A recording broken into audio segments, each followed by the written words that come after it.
Channel पे वापस स्वागत है सबका। आज हम एक ऐसे विषय पर बात करेंगे जो दुनिया भर के 1 अरब से ज्यादा लोगों के दिल के करीब है, रमजान। इसे रमदान भी कहते हैं।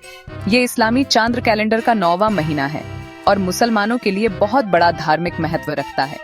अब आप सोच रहे होंगे, हसन, मुझे रमजान के बारे में पता है। ये वो समय है जब हमारे मुस्लिम दोस्त रोजा रखते हैं, है ना? हाँ, ये तो है ही, लेकिन इसमें खाने पीने से परहेज करने के अलावा और भी बहुत कुछ है। हम ज्यादा इबादत, सोच विचार, दान पुण्य और मिलजुल कर रहने के 1 महीने की बात कर रहे हैं। ये मुसलमानों के लिए खुदा से, एक दूसरे से और खुद से अपना रिश्ता मजबूत करने का समय होता है। और यकीन मानिए, इसमें आपको जितना पता होगा उससे कहीं ज्यादा कुछ है। तो तैयार हो जाइए, क्योंकि अब हम आपको कुछ ज्ञान देने वाले हैं। रमजान के बारे में 10 अद्भुत बातें जानने के लिए तैयार हो जाइए जो आपको नहीं पता थी। चलिए बुनियादी बातों से शुरू करते हैं। रमजान शब्द असल में अरबी के रमद शब्द से आया है, जिसका मतलब है चिलचिलाती गर्मी या सूखापन। इस बारे में एक पल के लिए सोचिए। ये कोई यूं ही रखा हुआ नाम नहीं है। ये इस महीने के असली मतलब को बताता है। ये खुद को शुद्ध करने, बुरी आदतों को जलाकर खत्म करने, नकारात्मकता को दूर करने, उन सभी चीजों को दूर करने के बारे में है जो आपको पीछे खींचती हैं। ये आपके मन, शरीर और आत्मा को साफ करने का समय है। ये एक तरह का आध्यात्मिक डिटॉक्स है और मेरा मानना है कि हम सभी को इसकी थोड़ी जरूरत है। अब बात करते हैं उस बारे में जिसके बारे में कोई बात नहीं करना चाहता, रोजा। जी हाँ, रमजान के दौरान मुसलमान सुबह से लेकर शाम तक खाने पीने से परहेज करते हैं। लेकिन ये कोई भूखे मरने वाला डाइट नहीं है। ये उससे कहीं बढ़कर है। रोजा रखने का मतलब है दूसरों के दर्द को समझना। ये समझने के बारे में है कि भूखा प्यासा रहना कैसा लगता है और उन नेमतों की कद्र करना जिनको हम अक्सर हल्के में ले लेते हैं। ये इस बात की याद दिलाता है कि दुनिया भर में लाखों लोग हर रोज ऐसा अनुभव करते हैं।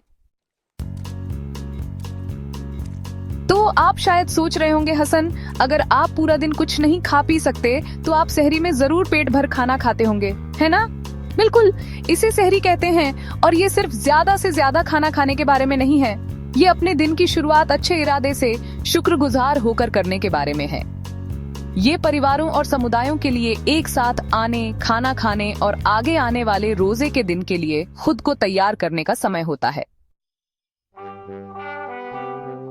और फिर इफ्तार होता है, सूरज ढलने पर रोजा खोलना। जरा सोचिए, सूरज डूब रहा है, अजान की आवाज गली मोहल्लों में गूंज रही है और परिवार स्वादिष्ट खाने से भरी मेजों के चारों ओर इकट्ठा होते हैं। लेकिन इफ्तार सिर्फ रात का खाना नहीं है, ये एक जश्न है। ये शुक्रगुजार होने का, बांटने का, अपनों से जुड़ने का समय है।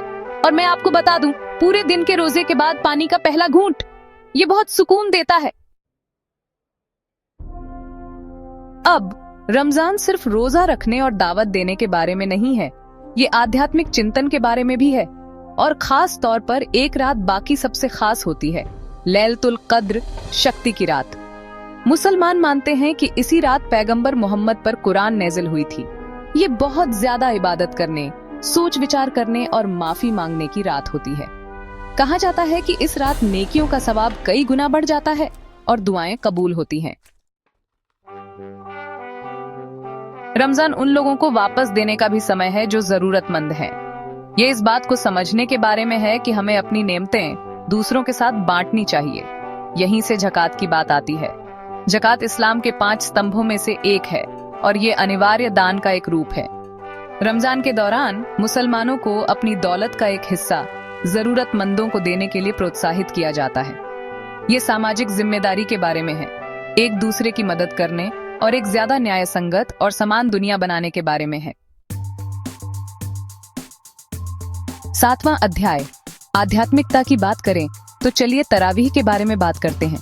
ये खास रात की नमाज होती है जो रमजान के दौरान पढ़ी जाती है। जरा सोचिए, पूरे दिन के रोजे के बाद सोफे पर लेटने के बजाय मुसलमान घंटों नमाज पढ़ने के लिए मस्जिद जाते हैं। क्यों? क्योंकि ये खुदा से गहराई से जुड़ने का मौका होता है। ये सोच विचार करने, दुआ मांगने, मार्गदर्शन पाने का समय होता है। ये एक तरह का आध्यात्मिक रिचार्ज है और यकीन मानिए, एक लंबे दिन के बाद रूह को इसकी बहुत जरूरत होती है।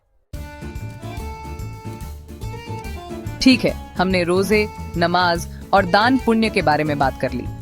अब चलिए मजेदार हिस्से पर आते हैं, ईद उल फित्र। ये वो त्योहार है जो रमजान के खत्म होने का प्रतीक है और ये बहुत खास होता है। इसे क्रिसमस और थैंक्सगिविंग के मुस्लिम वर्जन की तरह समझिए, जो एक साथ मनाए जाते हैं। इसमें खाना होता है, परिवार होता है, तोहफे होते हैं, नए कपड़े होते हैं। ये जश्न मनाने का, शुक्रगुजार होने का, एक समुदाय के रूप में साथ आने का समय होता है। अब एक चीज जो अक्सर लोगों को रमजान के बारे में उलझा देती है, वो ये है कि ये हर साल अलग तारीख को आता है। ऐसा क्यों है? ऐसा इसलिए है क्योंकि इस्लामी कैलेंडर एक चांद्र कैलेंडर है, यानी ये चांद के चक्र पर आधारित है। और चूंकि चांद्र कैलेंडर ग्रेगोरियन कैलेंडर से लगभग 10 से 12 दिन छोटा होता है, इसलिए रमजान हर साल थोड़ा आगे खिसक जाता है। ये एक मूविंग टारगेट की तरह है जो आपको चौकन्ना रखता है। आखिर में ये याद रखना जरूरी है कि रमजान दुनिया भर के मुसलमान मनाते हैं, काहिरा की गलियों से लेकर न्यूयॉर्क शहर के स्काईस्क्रेपर्स तक, और जबकि इसके मूल सिद्धांत एक जैसे ही रहते हैं। हर संस्कृति इस पवित्र महीने में अपनी अनोखी परंपराएं और रीति रिवाज लाती है।